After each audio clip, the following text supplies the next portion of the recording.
Hello, good evening.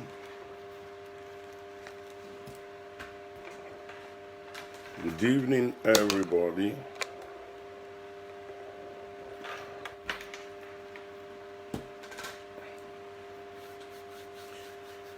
Good evening, good evening, good evening, and welcome, welcome, and welcome.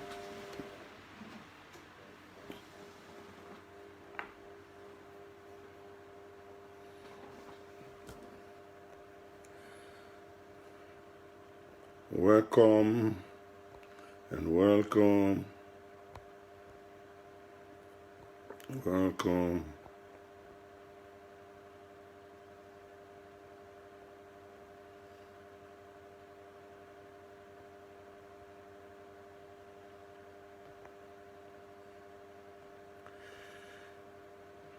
Okay. Yes, good evening, everybody, and welcome. This is Osunde here. I want you to please share this video right now so that others can come and join us as we discuss issues relating to our spirituality. Today's discussion, we shall be talking about paganism, Christianity, and the evolution of worship. How worship began from humanity, how what we call today religion, how it all began, how human beings evolve towards embracing religion and through paganism, and eventually how it's culminated into Christianity. And today, as around the globe, there is still confusion about what paganism is, what Christianity is, what religion is per se. You know, even today you see a lot of people say, I'm not religious, even though they are Christians or they are pagans or they worship one deity or the other. So you hear them saying they are not religious. And I also find myself also proclaiming that I'm not a religious person. I often say I hate religion, even though I am a very astute Christian. You see, we have to look at what is really religion and what is really paganism, and what is African traditional religion. You see that a lot of people will tell you, I don't like Christianity. I'm a traditionalist. I worship my ancestral deities. You know, that is what some people they claim. Some people don't like Christianity. Some worship Ogun or Rumila, Shango, and what have you. So this how did this worship, this religious worship, come about? How did they come to fall in love with paganism? And you also see some people telling you that Christianity is an imported religion. It's a religion that is imported from from Europe. No, they tell you that it's a white man's religion, that Christianity is a religion of the slave master. Christianity is a religion of people that oppressed you. So this, you see people with such comment. So, and you sometimes, if you are not well informed, you don't really understand what this is all about. So sometimes we are carried about with every wind of doctrine. Every whoever argue the most wins the day. So today I want us to really look at religion in total. I want us to look at paganism, and I want us to understand that paganism, or what we in Africa or in Nigeria, in Benin, what we term as traditional worship, or African traditional religion is actually not an African traditional religion. You know, a religion that is found in more than one particular region, and it was not exported, you believe that that religion is not just indigenous to such people. Okay, so I want you to understand that when people claim, for example, that that they worship Ogun, for example, and I used to tell Edo people, most Edo people, that the worship of Ogun deity is alien to the people of Benin Kingdom. That Ogun deity is not is not is not indigenous to the kingdom of Benin, but I think it came into the kingdom by influence, So, and unfortunately, our people, they tend to be a people that kind of like foreign things. Benin people generally like foreign things. Anything that is foreign, whether it comes from abroad, whether it comes from Ghana, whether it comes from Lagos, whether it comes from Onitsha, as long as it's coming from outside the domain of our own our place, our people tend to love such things, and and it is, if you look at it today, I used to tell people that I don't know, people, for example, when they love to speak Yoruba, if they visit, if for example an Edo man or Edo woman and travel to Lagos, for example, and they have their kids there, you will be surprised by the time they come to visit, their children will not even speak Benin. They will either speak Yoruba and English. And the same thing happens when they travel to the north. Now, the same thing is playing out today when they travel abroad. You see our sisters bringing their children back home to visit home. These children cannot even speak. Some of them don't even speak the normal lingua franca, not to talk of the native language, which is Benin. So you see them, some of these children speaking Italiano, some speaking German, some speaking Spanish, some speaking diverse languages that is being spoken in their own environment. We have a flair to like, for liking foreign things, and I don't know why it is that. If you look at our culture, our attire, for example, people they don't like putting on Benin traditional attire. You see them, especially the men, especially our men. If you look at it, you see our men, whenever they dress traditionally, they will now top up with a Yoruba cap or an Hausa cap or any or an Igbo cap, any cap that is not indigenous to us. So it is something that is very common. So the same thing happens in the area of religion. So you see that a normal Edo people, an average Edo man, like foreign religion. Like foreign religion. Whether it is Shango is originated from Yoruba land, Ogun originated from Yoruba land. It's only even Ifa or Rumila is Ifa, originated from Yoruba land, and they have these pantheons all are not indigenous to our people.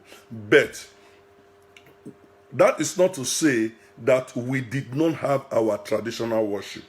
We did have our traditional worship, which I think in Benin Kingdom they have what they call Azenu, they have what they call Ziza.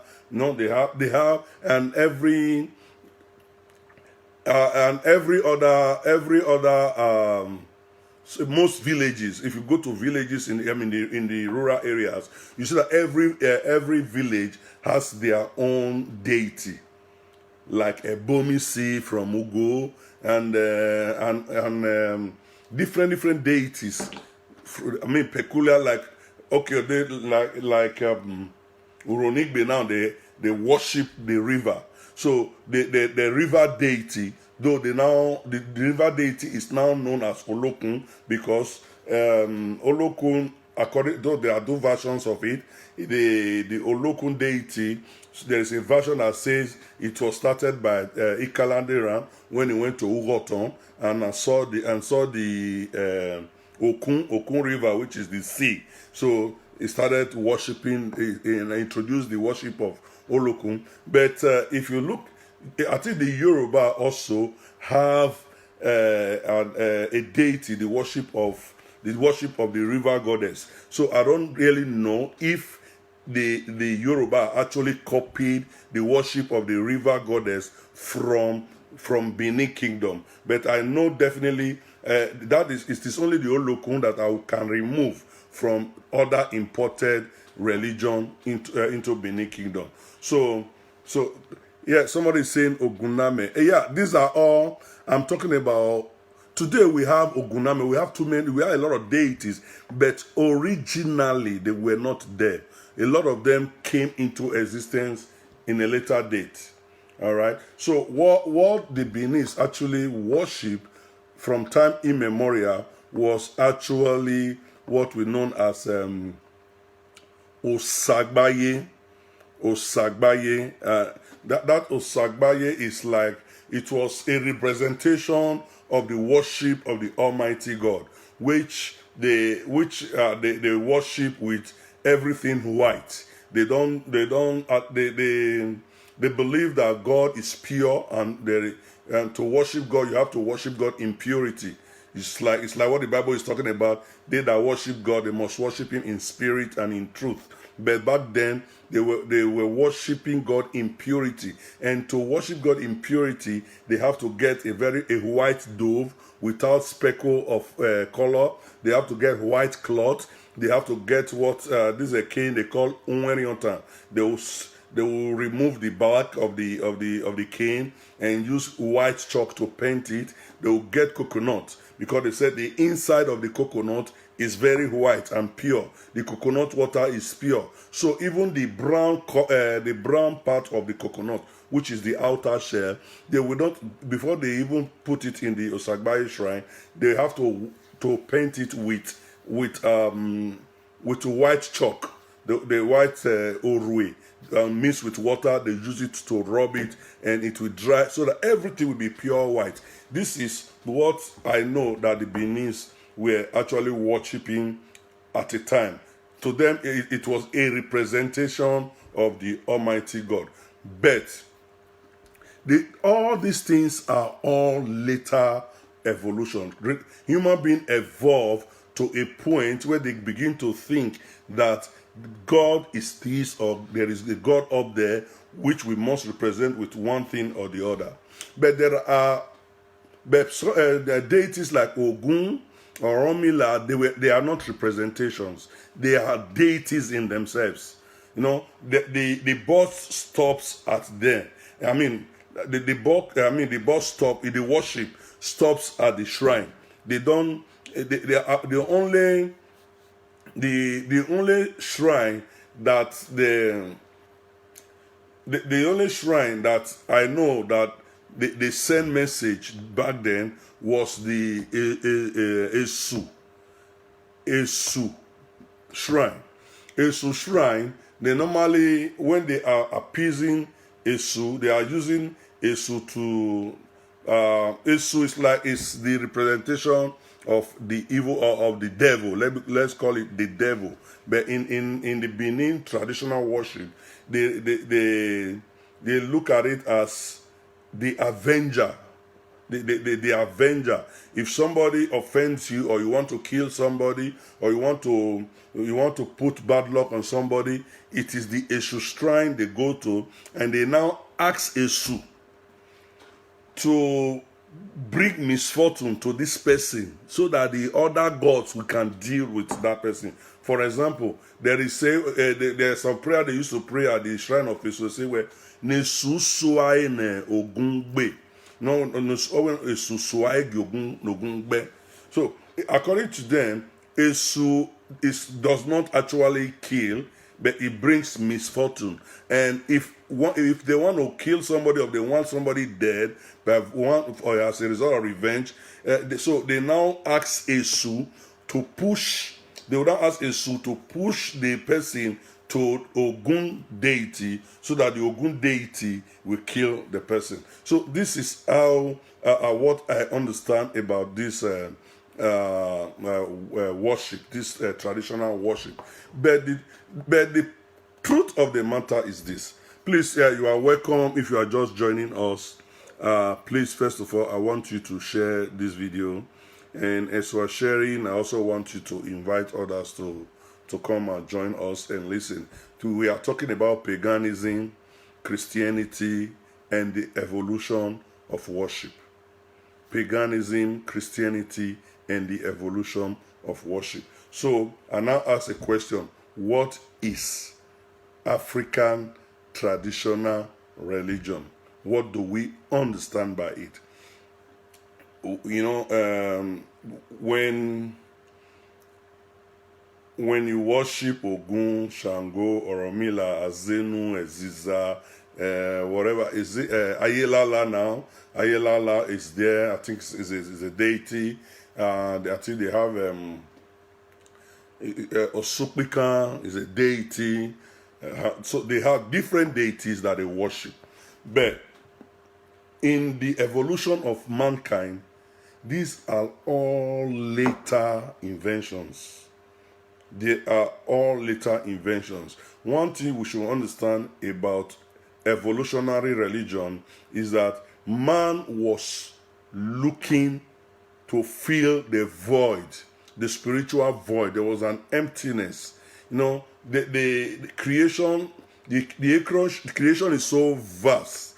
Creation is so wide to a point where human beings begin to did not understand creation at all. Just even we of today, the generation of the 21st century, we are still very much out by the created, I mean, by the cosmos, by what has been created by God. We are still very out. Even scientists are still lost. The whole cosmos, scientists, even upon all the scientific advancement, we have not been able to get up to 5% understanding of creation.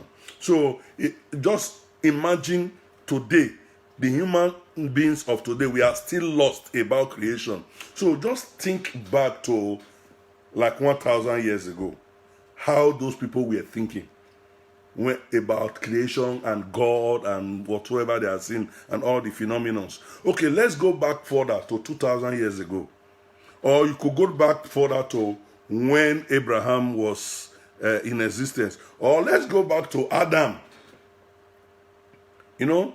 But even now, we could even go further back before Adam. We could go further back before Adam. So I know some of us that are ardent Bible readers or believers, they who believe that human culture started with Adam. But personally, I believe human culture started before Adam. And maybe someday we'll discuss that. Adam was not actually the first created man. So, but Adam was the first created dispensational man. There was a it was the creation of Adam set the pace for a new creation. Just like the coming of Jesus Christ set the pace for a newer creation. So just as Adam was, so Jesus was. So Jesus was not the first man created, but he was the first man created that have access to the Spirit. I mean, to that have the Spirit of God indwelling. You have the Spirit of God indwelling. So the Adam was actually the first man that had the soul of God indwelling. So those are all, we're going to discuss that on another time. But today, I want us to understand that what we call worship today, whether it's Christianity, whether it's Mohammedanism, whether it's Hinduism, Confucianism, Krishna consciousness, what they call it, what other religion is there? We have El Kanka, we have, there are countless and countless and countless religions out there. Why are there so multiple religions? Because there is a vacuum in man that man is searching to fill. There is a vacuum in man that man is looking for. No, God created man and hid himself in man. And man is searching for God outside. Man, because of the nature of because they were very primitive at the onset, they did not understand anything. So they were very, very fearful. They were very, very fearful. So this primitive religion had a biologic origin, and with a natural evolutionary development.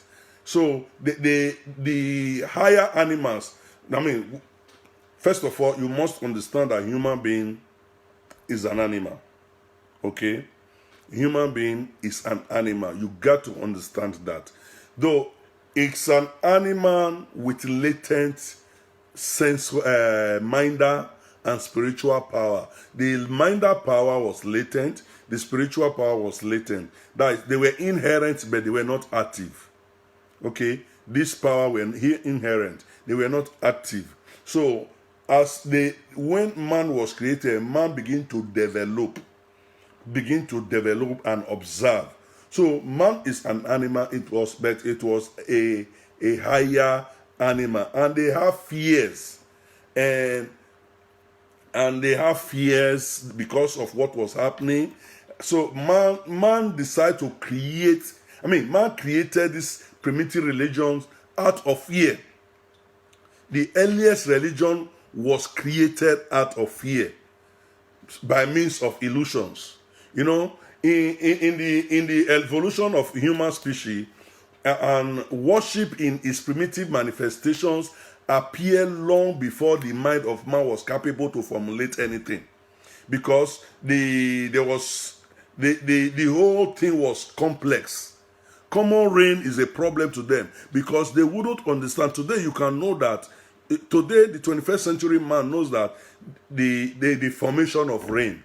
We know that because of the heat that comes down to the earth, it heats up the water. Then the water turns to vapor and ascend and form a cloud and condense and fall down again. We can understand that today, but the ancient man do not understand why there is rain, and why suddenly the rain will stop falling, and why after some time it will continue fall without, the rain will continue to fall without stopping. So it was a problem for an ancient man. So we should understand this, how all these things begin to formulate. So, for example, if there is rain, maybe a torrential rain, and the current carries a child in the primitive time, they will not know how to understand that. So they will not attribute it to probably that God is angry with them. That is why they send the rain to take the child away. So they'll begin to fear the rain and begin to reverence the rain. So I'm just using that as an example.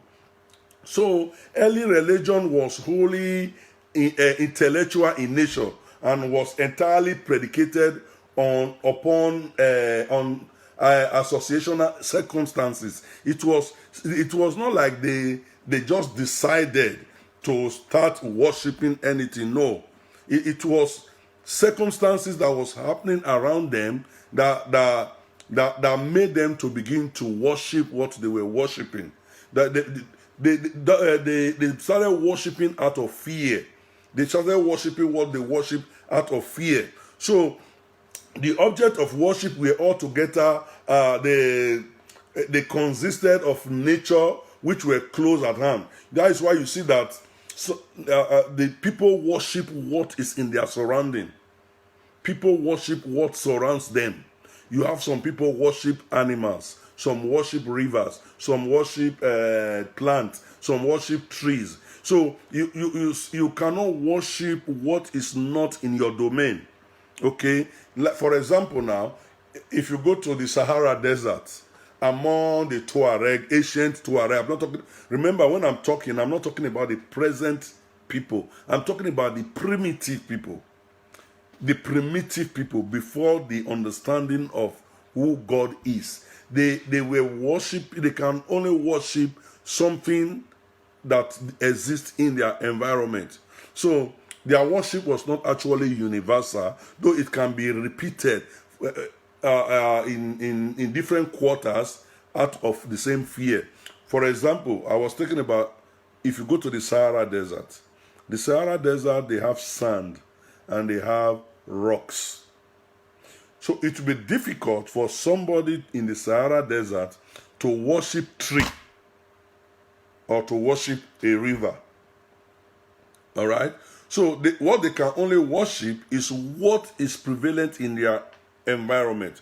For example, if because they have rocks, mountains in that terrain, you see that when, for example, there is a volcanic eruption, when there is a volcanic eruption, it will just imagine how an ancient man will think in the midst of volcano, or when there is an earthquake. So they will definitely think that this is the acts of God, or they could either that they attributed that even the rock is the God, not even that there is a God up there. No, in the earlier time they were thinking that these objects were the deity because they were inanimate objects. Suddenly they started moving, and suddenly, for example, there is a outburst of lava from a volcanic eruption with all the fire, liquid fire, molten fire. You see that the ancient man will be so afraid that they will be forced to worship that mountain, so that it will, after it has cooled down, so that it will not erupt again. For example, somebody having farm very close to the mountain, and the lava spread throughout the van, destroying all the farms. You will discover that these people, they will think that for one thing or the other, because of one sin or the other, that is why the deity, which is the rock, got angry and burnt their crops. So this is how this whole thing started. Okay, so but the first worship actually started with the worship of stones and hills. The first worship started with the worship of stones and hills. So that, what I want us to, why I'm bringing this topic is because some of our African brothers and sisters think that they own traditional worship. They think that they own the worship of iron, the worship of sea, the worship of the sky, the worship of thunder. No. They never own it. No, whatsoever they are worshiping in Africa today, the European also did.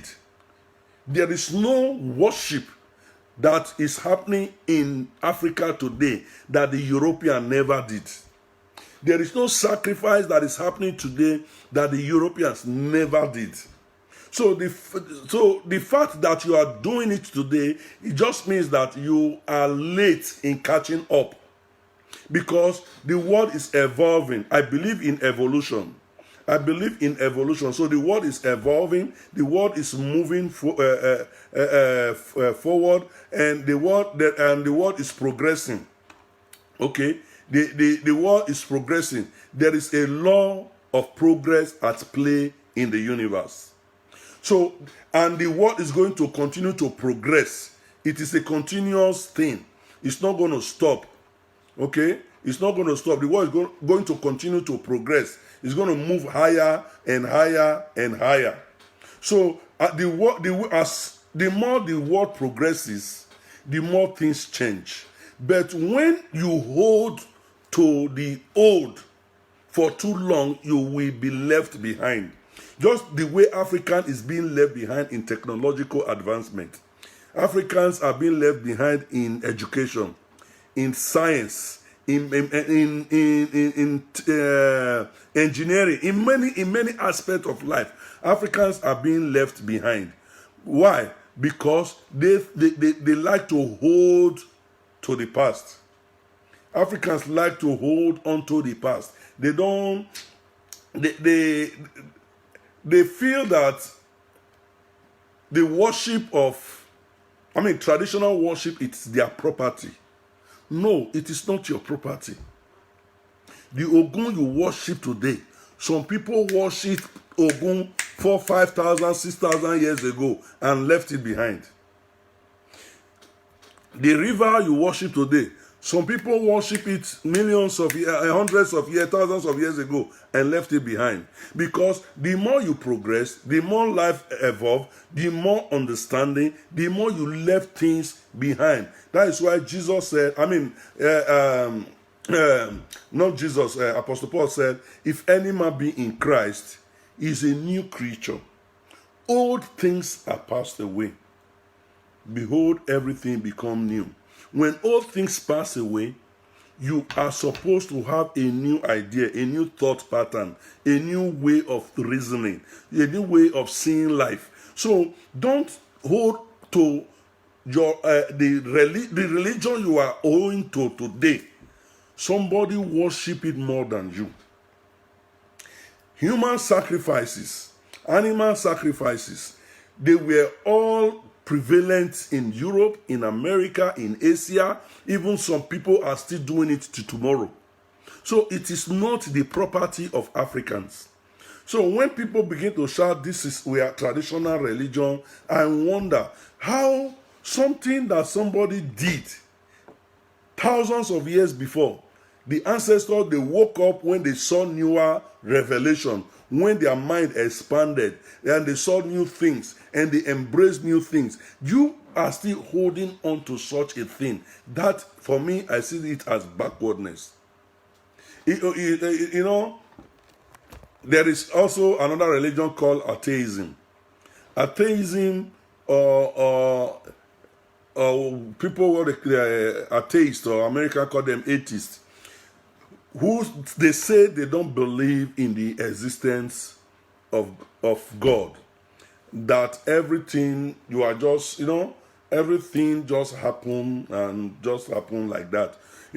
These are also people who are unable to activate their mind. It is a very, very difficult process to activate your mind, to begin to think. It's easier to just relax and say, everything just came to be like that. Because if you take common plant and study photosynthesis, the process by which green plants manufacture their food, you will understand that God is at work. Just plant. If you take your own or any animal respiratory system, the respiratory system, and study how respiration comes, how oxygen comes in, how carbon dioxide comes out, and that oxygen that went in is converted to carbon dioxide. Then you take another oxygen in and exhale carbon dioxide. If you look at the process, you will know that something is at play. There is an intelligence at play in all these things. So this is one thing I want us to get straight. So the early and the primitive men, the primitive humans, started their worship out of fear and out of chance. So the first object to be worshipped by a evolving man was a stone. Stone. Even to today, do you know that people still worship stone? The first thing to be worshipped by man was stone. And today people are still worshiping stone in India. Even in Nigeria, people are still worshiping stone. They are still using stone to represent, there are some, even some major religion are still worshiping stone. Some of them still worship stone. Some people still, some religions still use stone they stone the devil. Some religions still put their hand, like for example, the Islamic religion, I think they use stone to stone the bigger stone. I don't know. I think there's a big stone at Mecca that they go around. Okay, but they will tell you they don't worship it. But okay, we believe then that they don't worship it. But they take the smaller stone and cast it to stone the devil. So they will tell you they don't worship it. But whatsoever they do, the stone is involved in their worship. Okay, so there's a tribe in a Keteri tribe in southern India where they worship stone. They worship stone as we speak. And stone was the earliest object of worship. Even to the point, even Israel. Do you remember that Jacob, when Jacob slept in Bethel, when he wrestled with, according to him, he wrestled with an angel and he put a stone to build. These stones were venerated. He even anointed that stone. So that is to tell you how much people still take this kind of worship from beginning. They are still worshiping the stone. Stanley said the first thing humans start to worship was God. Well, thank you for that, Stanley. I ain't wrong. Well, that is what you think. If you can just listen, you will learn. Sometimes you need to read wide. You need to read wide. You do not just need to read one book and just sit down there. Read wide so that you understand what life is. So, stone was the first object of worship. I'm talking about primitive man. Then, the reason why they started worshiping stone was because of erosion.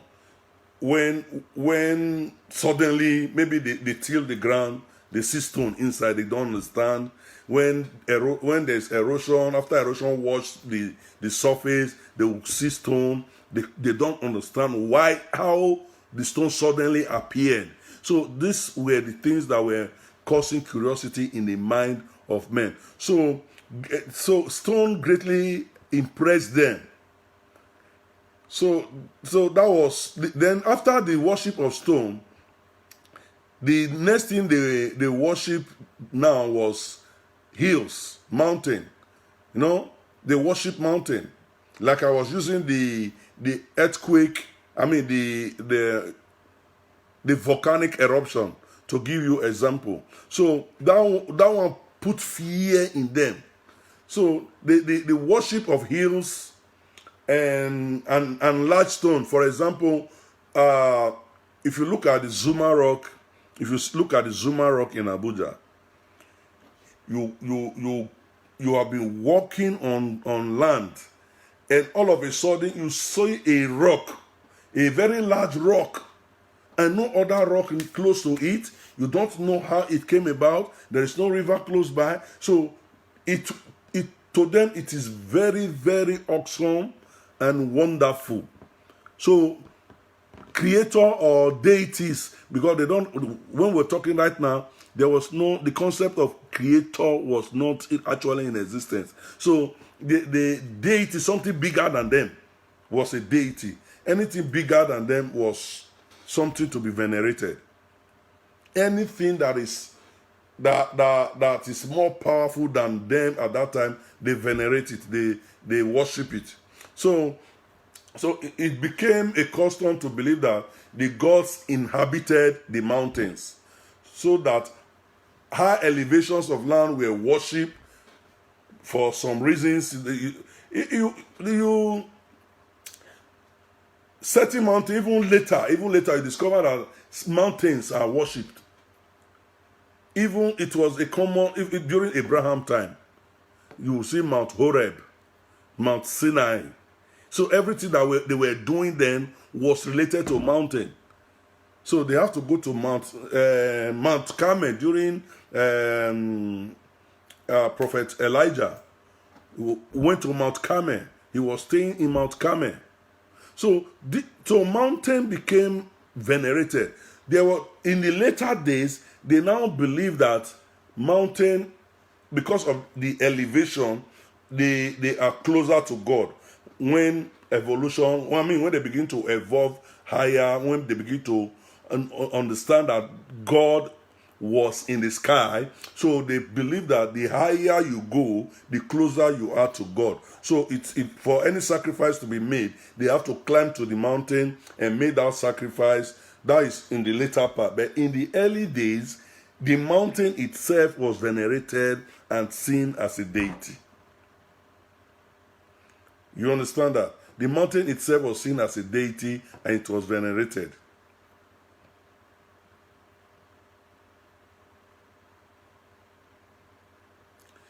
And they were also worshipping caves.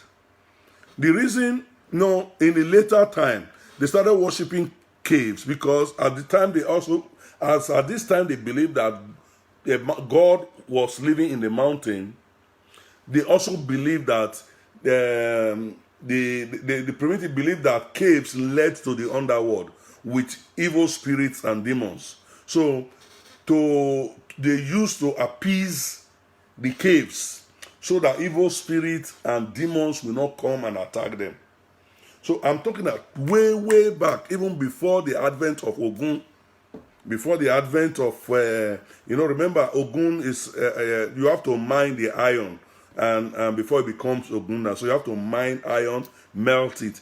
So I'm talking about way before engineering, way before that technology of iron mining and all that. So the natural phenomena were venerated and worshipped.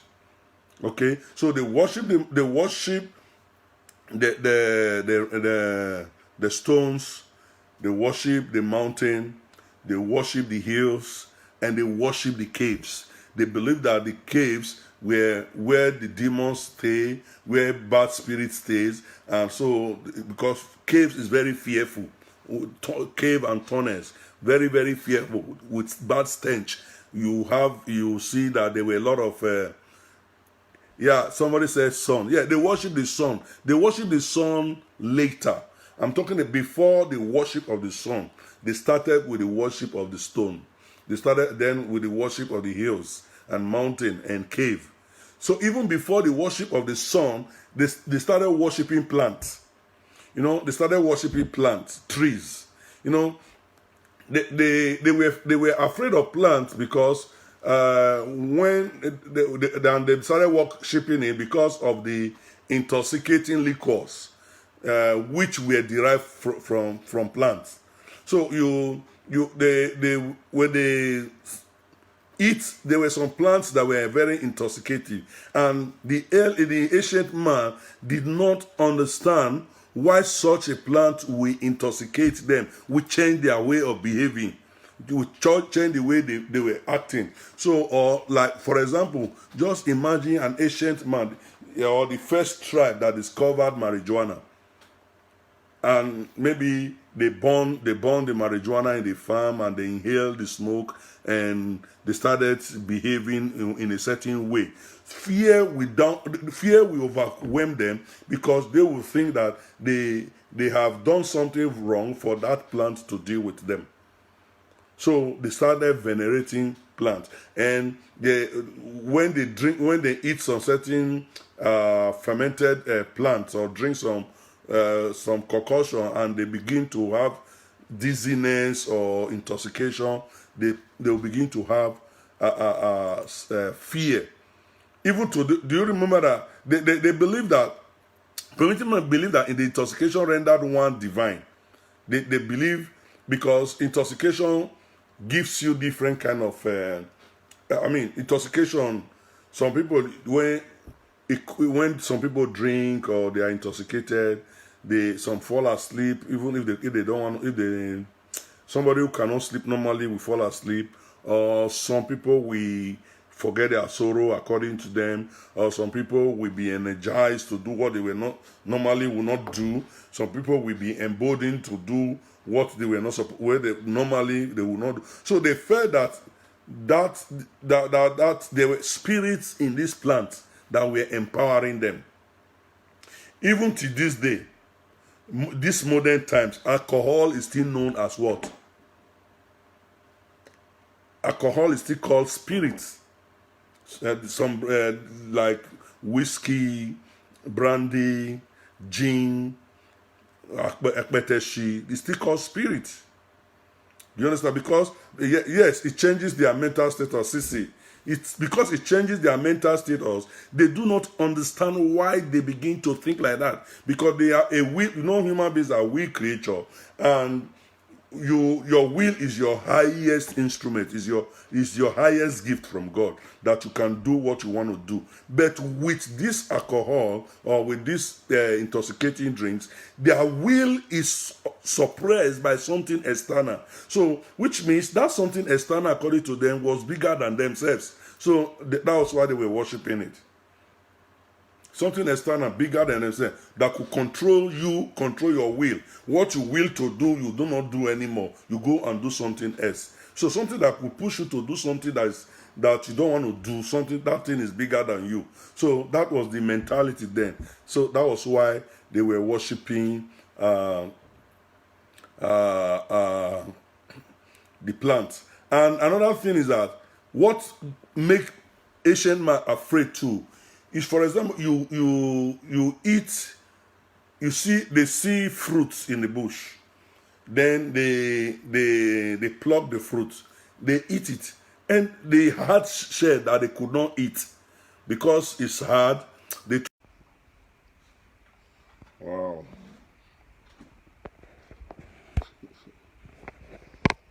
Don't know what happened.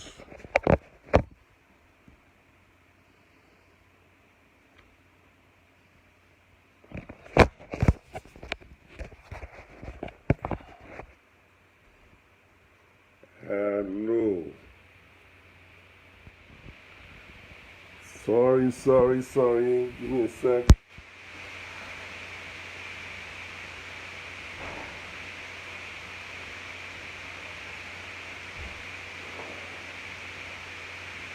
Yes, good evening, and I'm sorry, I don't know what happened to my phone. They said it was too hot, so it was just turned off automatically and I couldn't access it. Sorry about that. Still having the issue. I don't know why.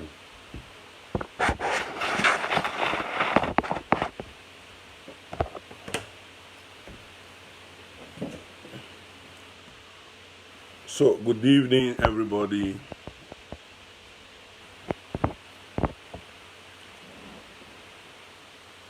Okay, thank you, Nessie Flash and Moragbon. Thank you for waiting for me.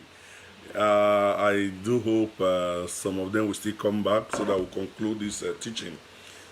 Sorry, they told me that my phone was too hot, so it just went off. So,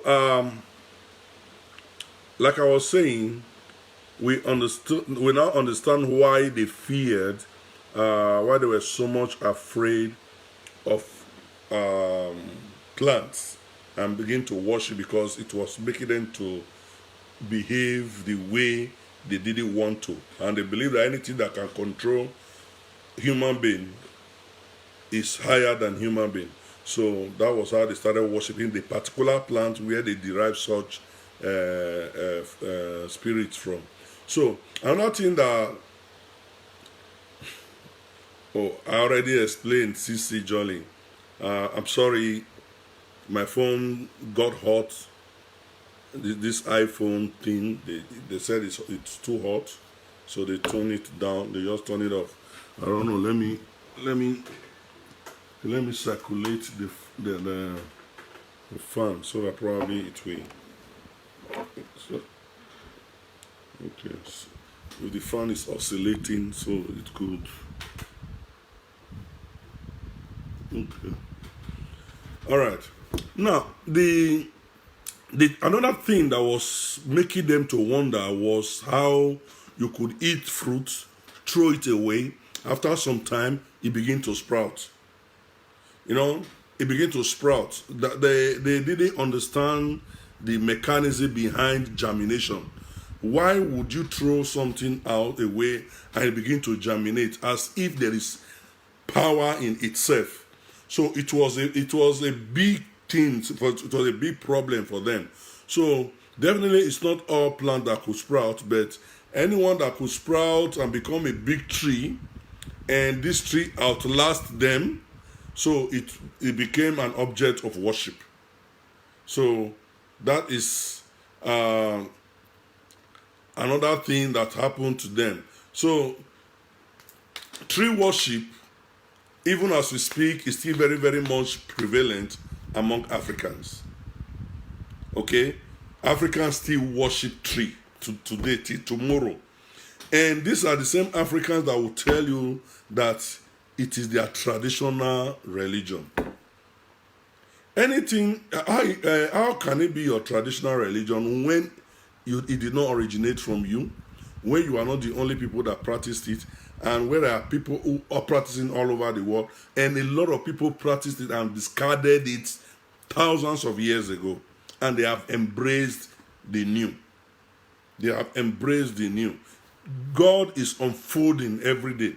What we knew about God 20 years' time is not what we are knowing about Him today. God keep on revealing Himself to us.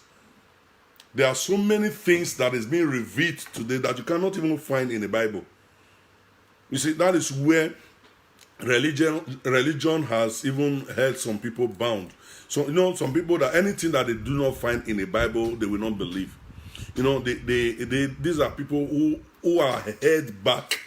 They are held back to, though they do not worship tree, they don't worship stone, they don't worship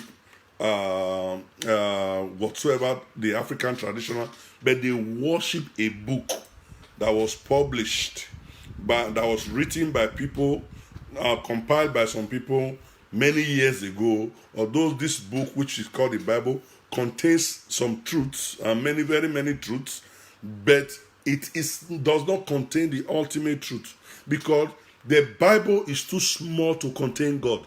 The Bible is too small to contain all that God can do. God is revealing Himself every day in His creation, both in the Bible, both in your life, both in the atmosphere, in the environment. God reveals Himself, His nature, His character every day. But some people, anything that is not in the Bible, there is nothing you will say that they will believe. All right? So that is one of the problems we are having. So that is how people started worshiping trees. Many plants and trees were venerated because of their real or fancied medicinal power as well. If the peradventure somebody is sick and they take leaves from a particular tree and it cures the person, that tree becomes an object of worship. Some people are still doing it tomorrow, even in our African setting. So it is like that. So the savage there, the primitive man, believed that all chemical effects were due to the direct activity of supernatural forces. They do not understand what is chemical. So they don't understand chemical. So they know that when they take this thing, there is an effect. Because of the effect they have from it, definitely there is a power behind it. Do you know, even to today, some people tell you there are medicinal power in leaves, and there are spiritual power in leaves. Yeah, there is a particular leaf in Benin. It's called Iyeke Bezukbe. Iyeke Ebezukbe. It's a very small leaf. I think they call it a stone breaker in English. Very small plant. It grows everywhere, even in your compound. I have a lot of it in my compound. It grows among the fields. So that Iyeke Bezukbe, it's good for kidney stone medicinally. If you grind it, you or chew it or whatever, it's good to cure kidney stone. But there are some people that believe that that Iyeke Bezukbe has some spiritual power to ward off evil forces. That if you're traveling, for example, if you are going on a journey, if you pluck the leaf and chew it, if there's going to be an accident on the way, it will happen before you get there or after you have crossed that place. So they believe such leaf has medicinal and spiritual power. This is the same concept that was derived from the primitive religious practice, and it is still imported into the 21st century. You know, so that is how tree worship of tree started, which is very, very much prevalent today. Even the Savage believe that, the idea of spirits, varies greatly from tribe to races. Yeah, to race, depends on the tribe and the race. Everybody have different belief concerning a particular tree. You understand? So some believe that some trees, that spirits live in the trees. Other harbors the that some that the spirits are cruel. Some say the spirits are deceptive. Even in those days, the Finnish, the people from Finland, in the ancient Finland, not the present Finland, they believe that most trees were occupied by evil spirits. Ancient Finland believed that trees are occupied by evil spirits. Then in Switzerland, the ancient Swiss believe that there is long mistrusted trees that contain tricky spirits. That every long trees contains spirit that plays tricks. So I'm talking about ancient Swiss people and ancient Finnish people. So for example, the inhabitants of India and ancient Russia, they regard the tree spirits as very, very cruel. They say the tree spirits are very, very cruel. Even the Semites still worship trees till tomorrow. Africans, they are still worshiping it. So even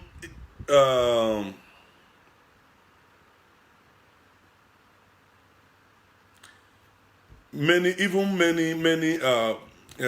countries that stop the worship of trees, but they now put their deities in the forest, because they believe the spirits are still in the forest. So there are some, like, the common Igbo forest in Igbo land. They believe that spirits are living in that forest, so they worship the forest. Now, instead of worshiping now one particular tree, now they worship the group, the whole combination of trees in the forest.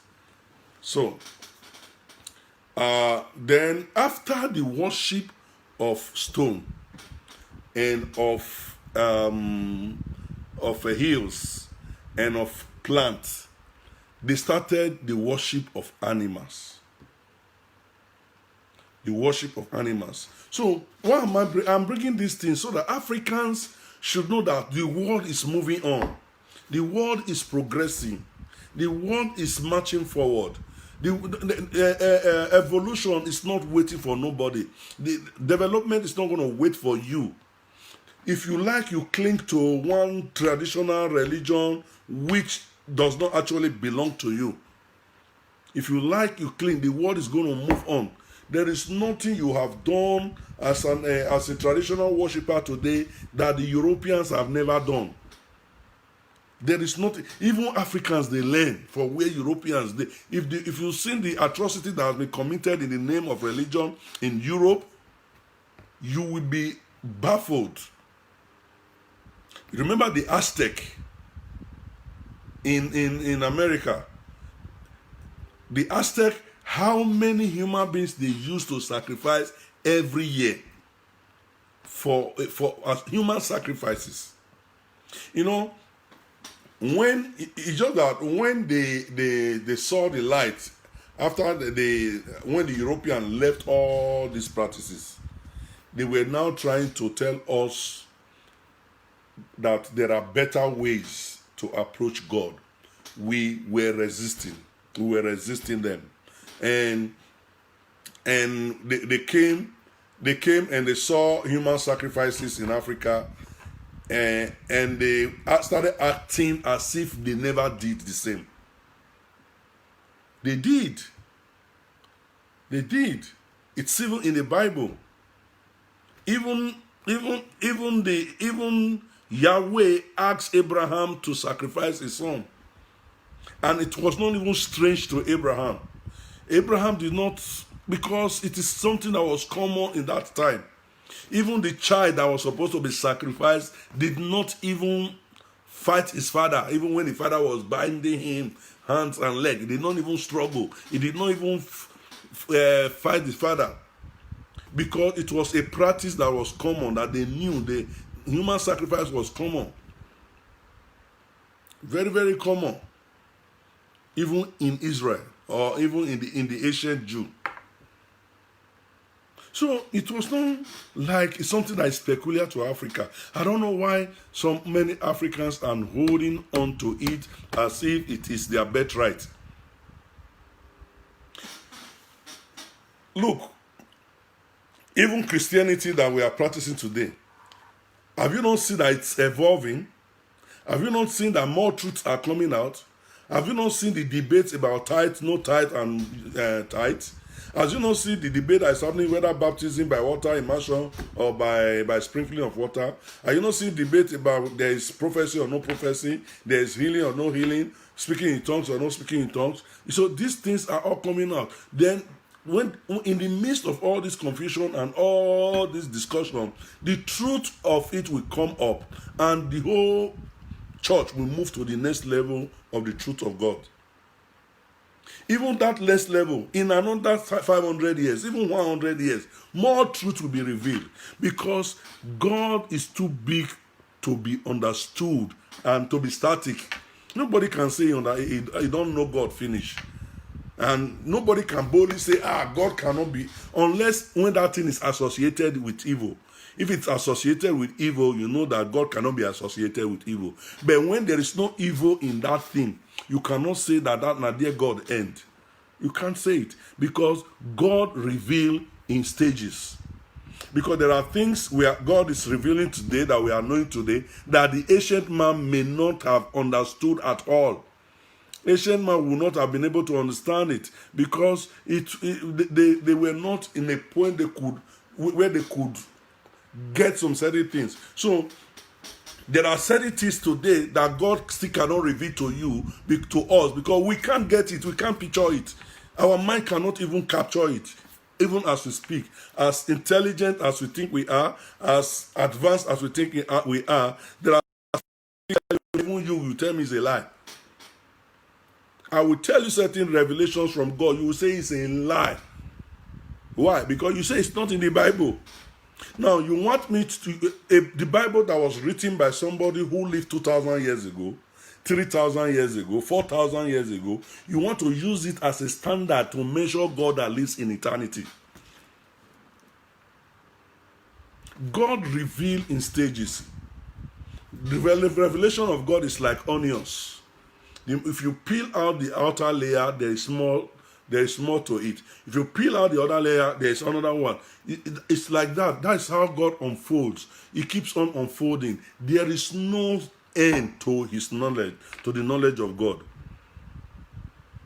So let's stop saying that you are African traditional worshiper. You do not worship that Jesus, Christianity is a Abrahamic religion, and this and that. No, you do worship of stone is not your property. Oyinbo don't do one before you. If it was good, they not go throw away. Worship of trees, Oyinbo don't do one before you. If it was good, they not go ever throw away. Anything you see a white man claiming as his own, you know say that thing is good. Christianity is not even a white man religion. Don't you see the way they have cornered it? They have systematically cornered Christianity, and they have put it in their own pocket. They have whitened Jesus. They are Europeanized Jesus Christ. They removed the capital of Christianity from Israel to Rome. They everything. Oyinbo, anything way good, Oyinbo go take them. They will come to Africa. They will look at the thing that you are rubbishing. They will pick it and leave you with the one that does not benefit them and benefit humanity. So you are still claiming that the slaughtering of goats and you know, I see some people, they will show some Jewish rabbi and how they are using chicken to do their hair like this, and they are saying even Jews are just human beings like you. Some of them are still living living behind. Some of them are still living their ancient religion just like you. It doesn't make the fact that a Jewish man did it doesn't make it good. Just like some of us, when we see this Brazilian worshiping Olokun, they will be proud. Hey, even Oyinbo, they are worshiping Olokun. Our Africans, no, for God's sake, not be new thing. The fact so Oyinbo they do doesn't mean say not just individual. The thing is that how many percent of the Oyinbo doing the same thing?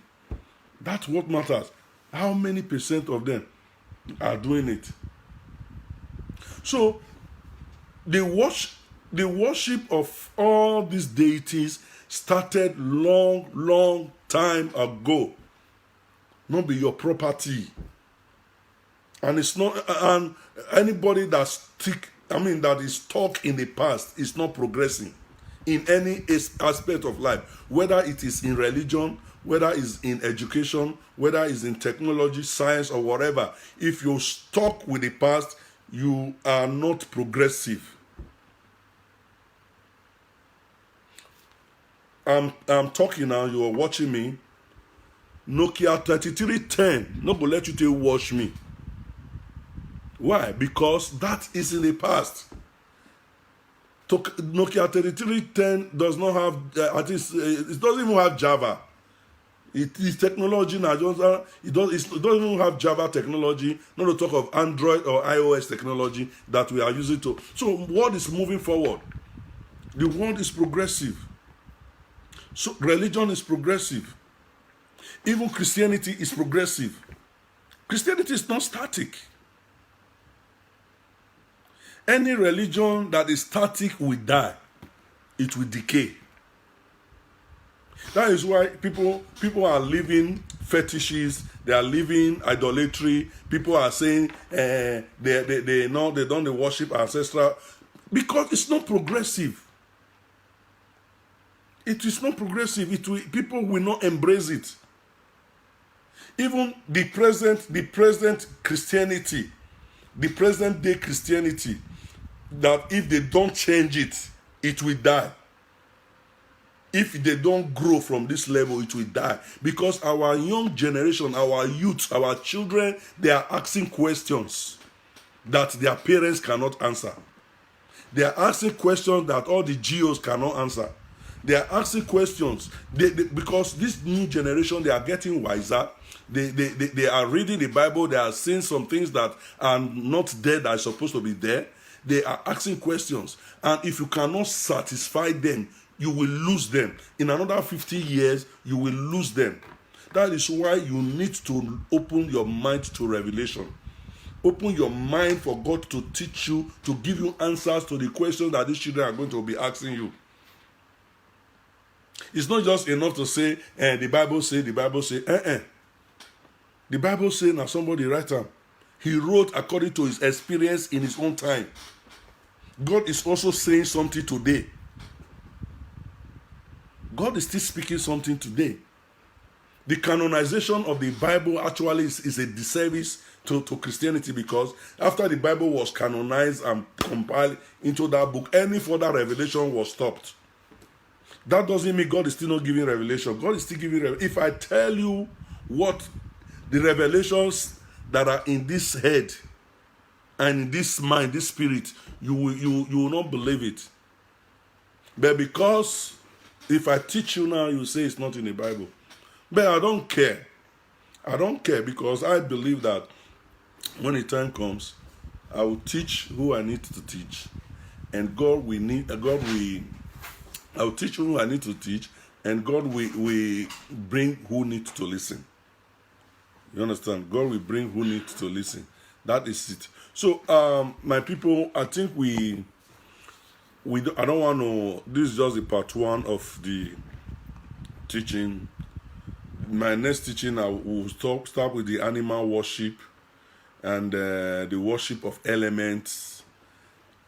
So the worship of elements, the worship of man, and how the whole thing progressed until the revelational religion, the coming of the revelational religion, and how man began to understand that there is a God up there, and how man started worshiping God, and how we are going to worship him better. So that's all we can take for today. I'm sorry for the hiccup, for the break in transmission. Thank you very much for tuning in, and I see you some other time. God bless you.